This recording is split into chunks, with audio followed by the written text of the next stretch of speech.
কষ্ট করে মুসলমান শুনে রাখো, আমরা যারা যুবক ভাইয়েরা, আমরা যারা মুসলমান, বাবা হারিয়ে ফেলেছি, মা হারিয়ে ফেলেছি, যারা বাবা হারিয়ে ফেলেছি, মা হারিয়ে ফেলেছি, আমরা জানি বাবা মা হারা কত কষ্ট, কত যন্ত্রণা। যে বাবা আমার সাথে একসাথে কত জায়গায় যাইতাম, আমার বাবা আমাকে কোনো সময় কষ্ট পাইতে দেয় নাই। বৃষ্টি হইলে বলতো, রে বাবা তুমি ঘরে যাও, তোমার জ্বর আসবে।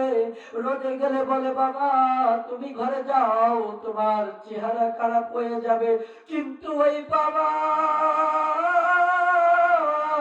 সময় চলে যায়, সারাদিন মাঠে কাজ করে। বাবা মার কথা কেমনে বলি আমরা? আমরা যারা বাবা হারাইছি আমরাই জানি। ওই তিনখানা সাদা কাপড়ের কাপড় পেঁচিয়া ওই কবরে শুয়ে রাখছি, আজও জানি না কেমনে আছে, কোথায় আছে, কিভাবে আছে। আল্লাহ তাকে জান্নাত দিয়েছে কিনা, জাহান্নাম দিয়েছে কিনা, আমরা কিছুই জানি না।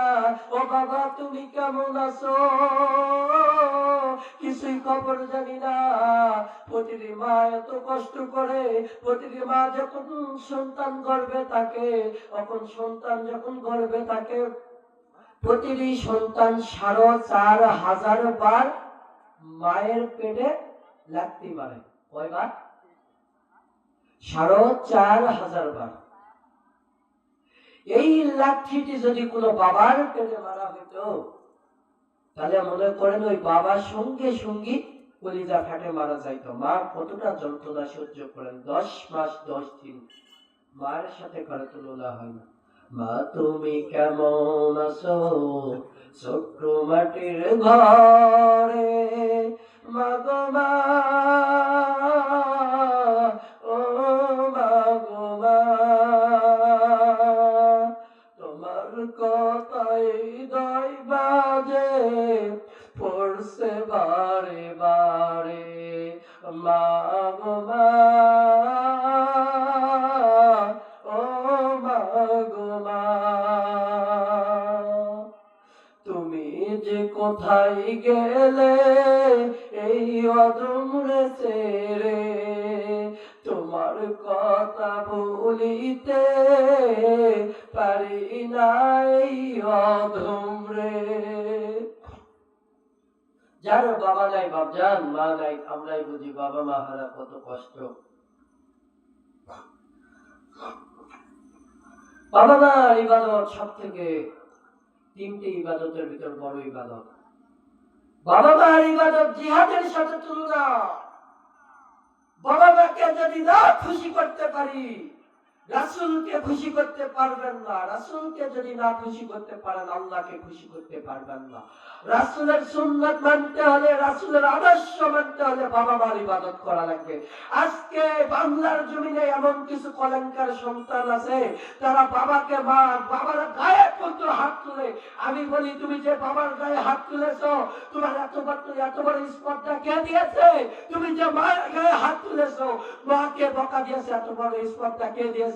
এক সময় বাবাকে মারছো, মাকে মারছো, তোমার সন্তান খালি মারবে না, তোমাকে মারে মারে ঘর থেকে বাড়ি করে দেবে। কথা বলেন মাকে। বাবা কি জিনিস বুঝান, মা কি জিনিস বুঝান? মা এত দামি, বাবা এত দামি। সম্মানিত হাজিরিন,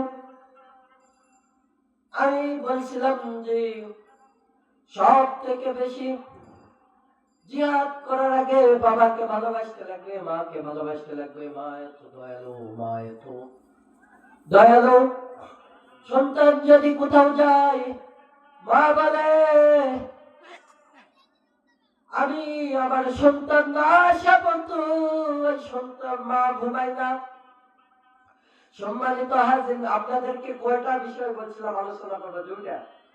এখানে আলোচনা স্টকে তুই আমি পর্দার বিধানটা একটু বলি, বলে আলহামদুলিল্লাহ আমি বসে আছে আমার পুরাণ প্রিয় হুজুর, ওনার হাতে তুলে দিব। আমি এই অল্প একটু শেষ করে আলহামদুলিল্লাহ দিয়ে দিব। পর্দার বিধান, পর্দার বিধানের দিক দিয়ে সতর্ক থাকা লাগবে। ও মুসলমান, একটা মহিলা যদি জাহান্নামে যায়, 4 জনকে জাহান্নামে নিয়ে যাবে। কয়জন? শক্তি দেখি না, 4 জনকে একটা মুসলমান মহিলা যদি জাহান্নামে যায়, 4 জনকে নিয়ে যাবে। সর্বপ্রথম হলো তার বাবাকে নিয়ে যাবে, তারপর হলো তার সন্তানকে, তারপর তার সন্তান স্বামীকে, তারপর তার সন্তানকে, তারপর তার বড় ভাইকে। একটা মহিলার উপর কয়জন দায়িত্ব আছে? বাবা, স্বামী, বাবা, স্বামী, সন্তান এবং বড় ভাই যদি থাকে, এই 4 জনের উপর একটা মহিলার দায়িত্ব আছে। আল্লাহ বলেন, বান্দা, এই 4 জনকে আমি দায়িত্ব দিয়েছি, তারা যদি পর্দার পথে না আসতে পারে, মহিলাকে যদি মানুষের মতন মানুষ না করতে পারে, ওই মহিলা যদি জাহান্নামে যায়। আর সর্বপ্রথম এই 4 জনকে জাহান্নামে নিয়ে যাবে, তাই না? সতর্ক থাকা লাগবে। কোন সন্তান যদি জাহান্নামে যায়, কোন সন্তান জাহান্নামে যাওয়ার কারণে বাবা মাকে জাহান্নামে নিয়ে যাবে। কোন সন্তান যদি জাহান্নামে যায়, বাবা মা জান্নাতে যাবে না। না, না, এত সহজ না জান্নাত, এত সহজ না। ইমানদার হওয়ার জন্য সহজ। কোন সন্তান যদি জাহান্নামে যায়, ডাক দিয়ে বলবেন, আল্লাহ, আমি যেই জাহান্নামে এসেছি, আমার ওই হতভাগা বাবা কোথায়?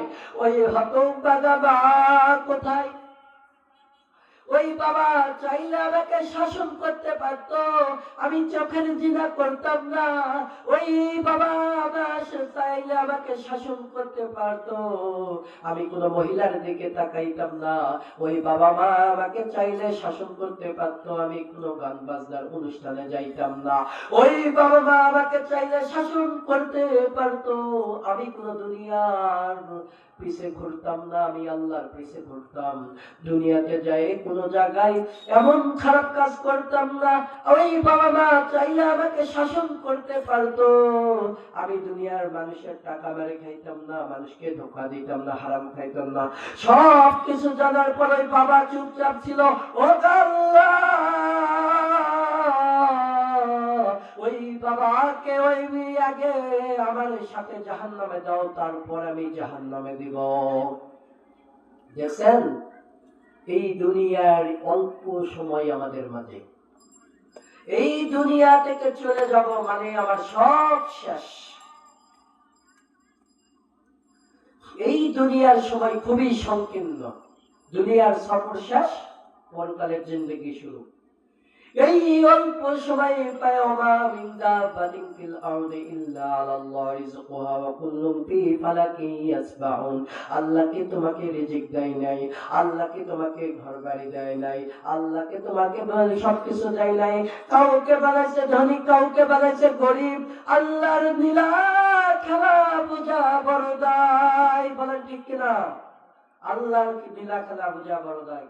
আমি পুরাই মাহফিল একটা কথা বলি, ইন্না বাতাশা রাব্বিকা লাশাদীদ। আল্লাহ ধরে না, ধরে না, ধরে না, একবার যে ব্যক্তিকে ধরে আর ছাড় দেয় না। এই জন্য কেন বললাম, ও মুসলমান শুনে রাখেন, পর্দার বিধান এত বড় যে আমরা মুসলমানরা অনেক সময় দেখা যায় হাঁটুর উপর কাপড় তুলি। এগুলো করা যাবে না বাবা। এই পর্দার বিধান যদি না মানি, এগুলোই আমাদেরকে জাহান্নামে নিয়ে যাওয়ার, এগুলোই ওসিলা হয়ে দাঁড়াবে। আল্লাহ সব দেখেন, আল্লাহ যেদিকে তাকাই, যেদিকে যাই, যেভাবে যাই, আমার আল্লাহ দেখেন সব দিকে। আমার আল্লাহ তাআলা রব্বুল আলামিন তাকান। কিন্তু আমরা মুসলমান বুঝি না, আমরা জিনা করতে যাই কিন্তু মনে করি না আল্লাহ আমাকে দেখতেছে। আমরা অপর মেয়ের দিকে তাকাই, বিবাহিত বউ থাকার পর আমরা মনে করি না আল্লাহ আমাকে দেখতেছে। আমি যুবক বয়সে অমুক মেয়ের সাথে আমি পার্কে ঘুরতে গেলাম, 14 ফেব্রুয়ারি বেহেরা দিবস পালন করতে গেলাম, মনে করি না আল্লাহ আমাকে দেখতেছে। আমি এগুলো বিষয় বলি কারণ এগুলো বিষয় জানা দরকার। আজকাল পর্দার বিধান যদি বাংলার জমিনে থাকতো, তাহলে দেখা যাইতো এই হাজার হাজার যে মেয়েরা, ছোট ছোট মেয়েরা ধ্বংস হইতেছে, যেই ব্যক্তিরা ধ্বংস করতেছে, তারা এইগুলো আর করতো না। তারা সাহস কেমনে পায়? মেয়েদের দেখেই তো পায়। পর্দা করলে কখনো সাহস পাইবে? যারা মেকআপ করে মনে করে বিশ্ব সুন্দরী, যারা মনে করেন পর্দার বাইরে চলে মনে করে আমি অনেক সুন্দরী, আল্লাহ বলেছেন বান্দি তুমি যে আমার পথে থাকো, তুমি বোরকা পরো, তুমি মনে রাখো তোমাকে আরো ডবল সুন্দরী লাগবে। বলুন সুবহানাল্লাহ। ও মুসলমান, পর্দার বিধান এমন বিধান, এই আমাদের পুরুষের জন্য পর্দা আছে। পুরুষের জন্য এই যে নাভির নিচে কখনো কাপড় নামা যাবে না, হাঁটু পর্যন্ত, হাঁটুর তারপরে টাকনুর নিচে কাপড় নামা যাইবে না। ও মুসলমান, তাই না আমাদেরকে মহিলাদেরকে সবসময় সতর্ক রাখা লাগবে। অনেকে বলে হুজুর আমার সন্তান বড় হয়ে গেছে, কথা শোনে না, কথা শোনে না, আমার মেয়ে বড় হয়েছে, কথা শোনে না। কেন শুনবে? ছোট থেকে শাশুড়ের উপর থাকতে লাগবে।